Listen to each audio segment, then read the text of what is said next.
ಈ ಬಗ್ಗೆ ಹಿಂದೆ 2-3 ಮೀಟಿಂಗಲ್ಲೂ ಕೂಡ ಇನ್ಸ್ಟ್ರಕ್ಷನ್ಸು ಕೊಟ್ಟಿದ್ದೆ. ನೋಡೋಣ ಇವತ್ತು ಏನೇನು ಕಾರ್ಯಕ್ರಮ ಹಾಕ್ಕೊಂಡಿದ್ದಾರೆ ಚೆಕ್ ಮಾಡೋಣ. ಮತ್ತೆ ಬೇರೆ ಏನಾದರೂ ಇದೆಯಾ ಸರ್? ಈಗ ಮಂಡ್ಯದಲ್ಲಿ ಏನೋ ಬಿಜೆಪಿ ಮತ್ತೆ JDS ಮೈತ್ರಿ ಆದಮೇಲೆ ಕಾಂಗ್ರೆಸ್ನವರು ಹಿಂದೆ ಸರಿತಾ ಅಂದರೆ ಸ್ಪರ್ಧೆ ಮಾಡಿ ಈಗ ಏನು BJPಯವರು JDS ಅವರು ಒಂದು ಹೋಗ್ಬಿಟ್ರೆ ನಾವ್ಯಾಕೆ ಹಿಂದೆ ಸರಿಬೇಕು ಅಲ್ವಾ? ಈಗ ಆಕಾಂಕ್ಷಿಗಳು ಸಾಕಷ್ಟು ಸಂಖ್ಯೆಯಲ್ಲಿ ನಮ್ಮಲ್ಲಿ ಇದ್ದಾರೆ. 20 ಸೀಟು ನಾವು ಗೆಲ್ಲೋದ್ರಲ್ಲಿ ಯಾವುದೇ ಸಂಶಯ ಇಲ್ಲ ಅಲ್ವಾ? ಆಮೇಲೆ ಇನ್ನೊಂದು, ನಾವು ಚುನಾವಣೆ ಸಂದರ್ಭದಲ್ಲಿ ಏನು ಆಶ್ವಾಸನೆ ಕೊಟ್ಟಿದ್ದೀವೋ ಅದನ್ನು ಈಡೇರಿಸಿದ್ದೀವಿ. ಅದನ್ನು ಇಟ್ಕೊಂಡು ನಾವು ಮುಂದೆ ಹೋಗ್ತೀವಿ. BJPಯವರು ಯಾವ ಮುಖ ಇಟ್ಕೊಂಡು ಹೋಗ್ತಾರೆ?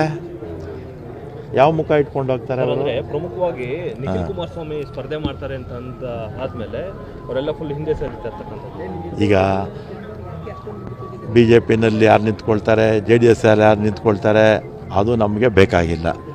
ನಮ್ಮ ಪಕ್ಷದ ಅಭ್ಯರ್ಥಿ ನಾವು ಹಾಕ್ತೀವಿ, ಹೆಚ್ಚಿನ ಬಹುಮತದಿಂದ ಗೆಲ್ತೀವಿ.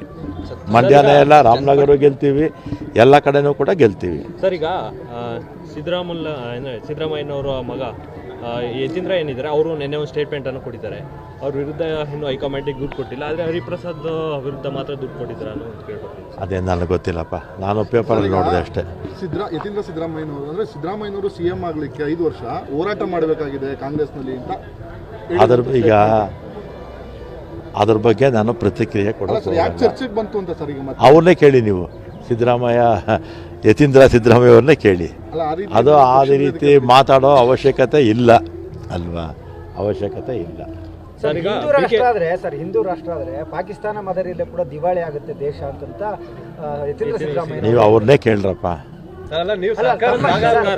ಈಗ ಒಂದು ನಿಮಿಷ, ಈಗ ನಮ್ಮ ದೇಶ ಬಲಿಷ್ಠವಾಗಿದೆ. ಈ ದೇಶಕ್ಕೆ ಅತ್ಯಂತ ಬಲಿಷ್ಠವಾಗಿ ಬುನಾದಿ ಹಾಕಿರ್ತಕ್ಕಂಥದ್ದು ಕಾಂಗ್ರೆಸ್ ಪಕ್ಷ. ನೆಹರೂರವರು ಅವ್ರನ್ನ ಸುಮಾರು 16 ವರ್ಷಗಳ ಕಾಲ ಪ್ರಧಾನಮಂತ್ರಿಯಾಗಿ ಅತ್ಯಂತ ಬಲಿಷ್ಠವಾಗಿ ದೇಶವನ್ನು ಕಟ್ಟಿದ್ದಾರೆ. ಅದಾದಮೇಲೆ ಬಂದು ಪ್ರಧಾನಮಂತ್ರಿಗಳು ಅವರವ್ರ ಕಾಲದಲ್ಲಿ ಅವರವ್ರಿಗೆ ಏನೇನು ಶಕ್ತಾನುಸಾರ ಕೆಲಸ ಮಾಡ್ಕೊಂಡು ಹೋಗ್ತಾ ಇದ್ದಾರೆ. ಅದರಿಂದ ಭಾರತ ಅತ್ಯಂತ ಶಕ್ತಿಶಾಲಿ ರಾಷ್ಟ್ರ. ಸರ್, ಈಗ ಪ್ರಕರಣಗಳಲ್ಲಿ ಸರ್ BJP ಅಂದರೆ RSS ಬಂಧನ ಮಾಡ್ತಿದ್ದಾರೆ ಅಂತ